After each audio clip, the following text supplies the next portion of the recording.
Well, gentlemen, we were discussing last time that delivery of possession is an essential for the validity of gift. The donor has to deliver the possession of the thing in a way as to the thing is susceptible of. But there are certain occasions when delivery of possession is presumed and actual delivery of possession is not required. Suppose there is a house owned by husband. He offers to donate the same to his wife as a gift.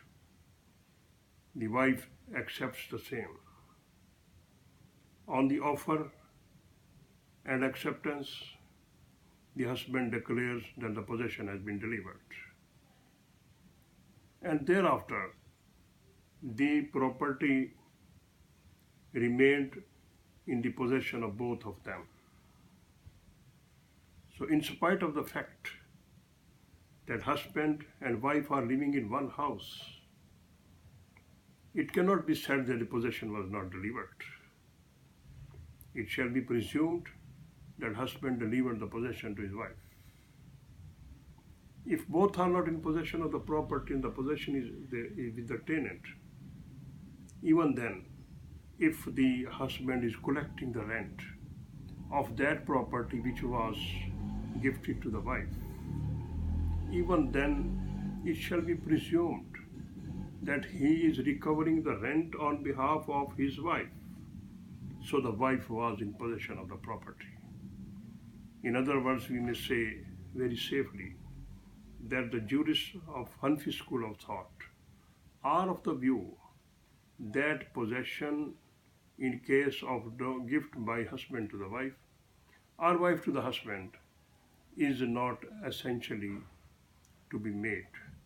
It shall be presumed that the property has been gifted to the wife in spite of the fact that both remained in that property.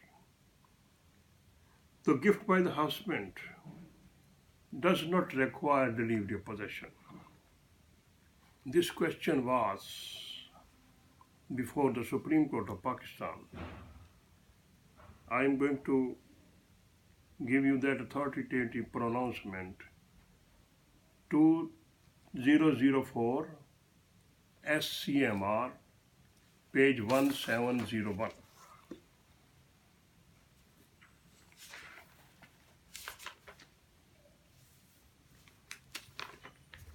It is a case known as Habib Khan and others versus Musammat Bakht Meena and others. The civil petition number 482 of 2003 decided on 9th January 2004.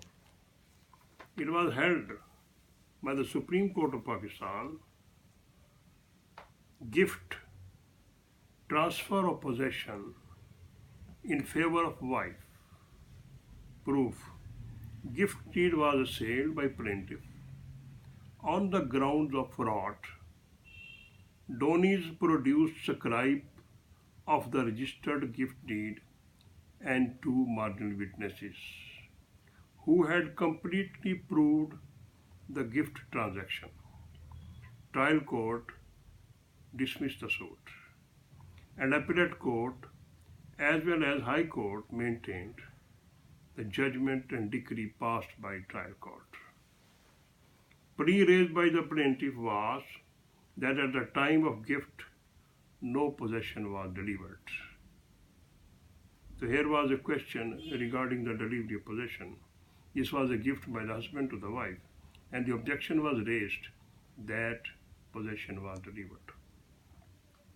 So plea raised by the plaintiff was that at the time of gift, no possession was delivered to the wife, and hence the necessary ingredient of gift was missing. Validity. Three courts below had rightly determined the validity of gift deed. In case of gift to wife or to ward, the delivery of possession was immaterial.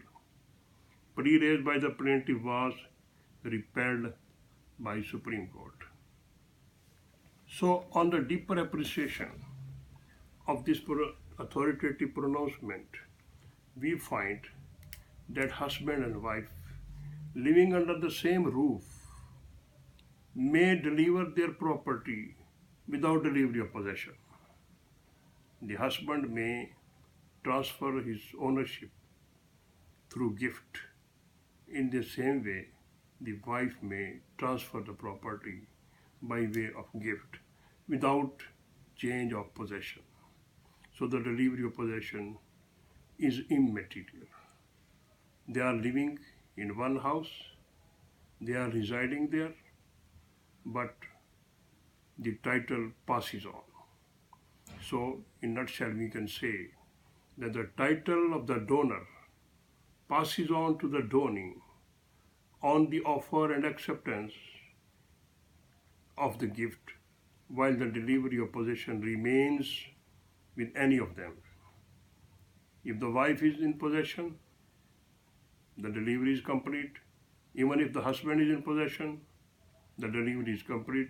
So in both these situations, the delivery of possession is immaterial. It carries no weight. Now here is another question. Okay, what is the position of a minor? If a father intends to deliver the possession to his minor under a gift, what should be the mode of delivery of that possession? So the law is very much clear on the subject, that where the gift to a minor is by his father, no delivery of possession is necessary. It is immaterial to deliver the possession, because it is very simple to say that when father is declaring the possession of the minor, when the father is offering the property, when the father himself is accepting the gift and the father is himself getting the possession, in this situation, father is delivering the possession and father is taking the possession. So when delivering and the taking is in the same hands, it shall mean that delivery of possession is not necessary. So where a gift is by father to his minor, then the delivery of possession is again immaterial.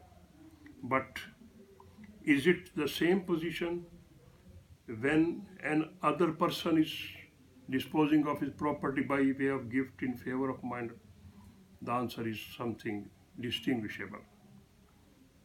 In the case of gift by father to minor, father himself gets the possession from himself, so delivery of possession is immaterial. But when third person is delivering the property to the minor, then his father or his guardian must get the possession.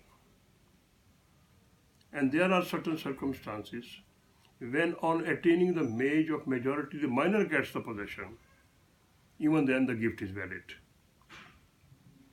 So if we interpret this proposition, we find that delivery of possession in the case of a minor is necessary to the guardian or to father, who is a natural guardian. And there are certain circumstances when the possession is retained by the donor himself, but on attaining the majority, he gets the possession. It shall be deemed that the possession was delivered to him at the time when the gift was made. So the title of the donor passes on to minor donee on the delivery of possession to the guardian or to father or to the minor himself when he attains the age of majority. So in both these situations, when the gift is by husband to wife or wife to husband, and gift to minor by his father or guardian, the delivery of possession is immaterial.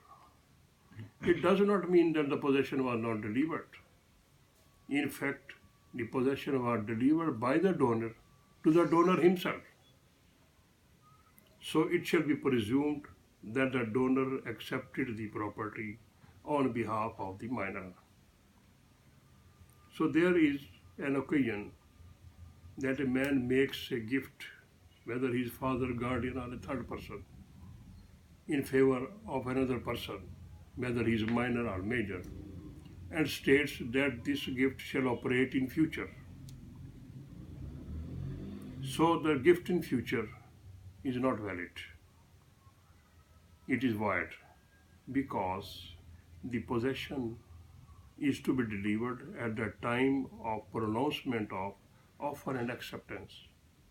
So the offer and acceptance should be coupled with delivery of possession. But when he postpones the delivery of possession or he postpones the offer and acceptance, then it means that the gift is not made in the present form. So when it is not being made in present and the donor says that it shall be operative in the future, the law does not permit it.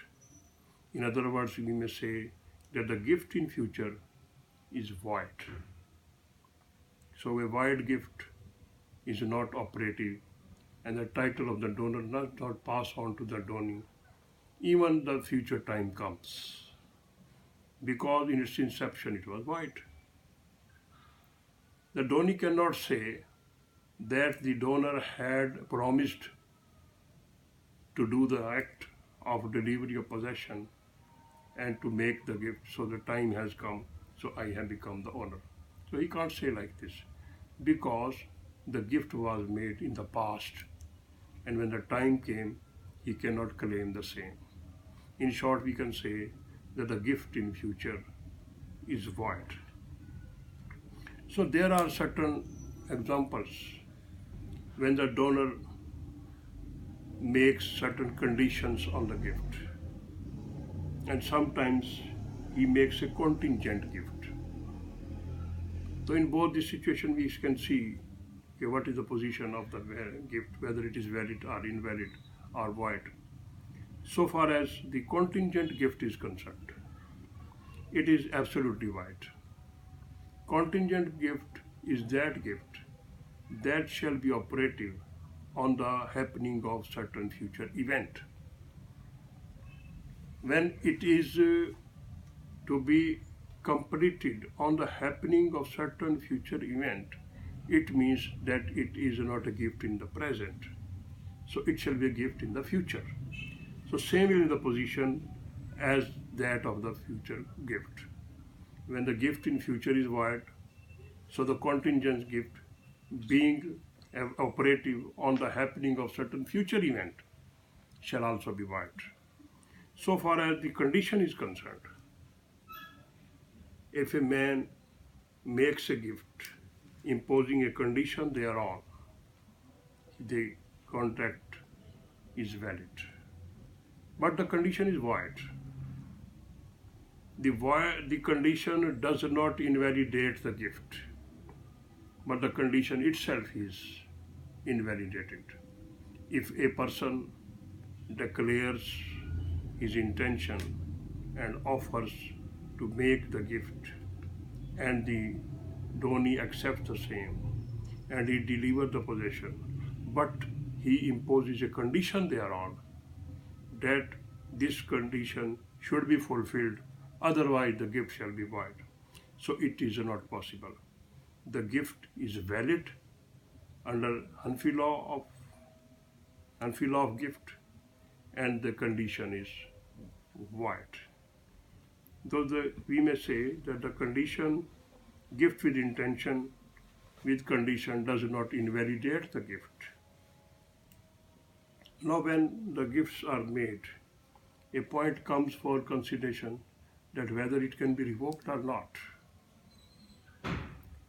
So far as the revocation is concerned, a gift may be revoked before delivery of possession. There is no bar on the donor to revoke the gift when he has not delivered the possession. Why it is so? It is so because delivery of possession shall validate the gift. And when the gift is not completed on account of want of delivery of possession, it shall mean that the gift was not complete and the donor was entitled to revoke the same. So the principle is that the gift may be revoked before delivery of possession because the gift is not complete before the possession is delivered. But there are certain conditions when the gift cannot be revoked. So those are enumerated in para 167 of D.F. Mullah's Muhammad Law, and there are 8 exceptions therein. So I am going to read the same. Subject to the provision of subsection 4, a gift may be revoked even after delivery of possession, except in the following cases. A. When the gift is made by husband to his wife or by wife to her husband. These are the cases which are accepted. You may go through it again. Subject to the provision of subsection 4, a gift may be revoked even after the delivery of possession, except in the following cases. When the gift is made by a husband to his wife or by wife to her husband. It is exception to the rule. B. When the donee is related to the donor within the prohibited degree. Meaning thereby, when father gives the property by way of gift to his son, so this clause shall be operating and will provide an exception to the revocation. When the donee is dead, and the property passes on to the legal heirs of the deceased donee, then it cannot be revoked. D. When a thing given has passed out of the donee's possession by sale, gift, or otherwise. And if the donee is in possession of the property, then of course the para 167 shall be applicable regarding the revocation of gift. But when the property passes on to the third person, then the right of the donor is extinguished. When the thing given has increased its value, whatever the cause of the increase may be. When at the time of delivery of the possession and the completion of the gift, the property was of a certain value, but later on the value increased, then this exception will come into play. And when the thing given has increased in value, whatever the cause of the increase, it will come in the exception. When the thing given is so changed that it cannot be identified, as when wheat is converted into flour by grinding. When the nature of property is changed. H. When the donor has received something in exchange for the gift. A gift may be revoked by the donor, but not by his heirs after his death. It is only the donor who has the right to revoke the gift, but his legal heirs cannot revoke the same. It is the donor's law that will apply to a revocation and not of the donee. What is the law of the donor in relation to the revocation of gift? That law shall apply, and the law of the donee shall be inapplicable. Once possession is delivered, nothing short of the decree of the court is sufficient to revoke the gift. Neither a declaration of revocation by the donor nor even the institutional suit is resuming the gift is sufficient to revoke the gift. Until a decree is passed, the donee is entitled to use and dispose of the subject of the gift. So this part of this paragraph 4 says that if a person transfers the property by way of gift, he offers, accepted, and deliver, possession is delivered, the gift is complete. Then after delivery of possession, it can only be revoked by the decree of the court and not out of the court. So the revocation of gift is possible except in the conditions which have been enumerated now. So the gift is complete.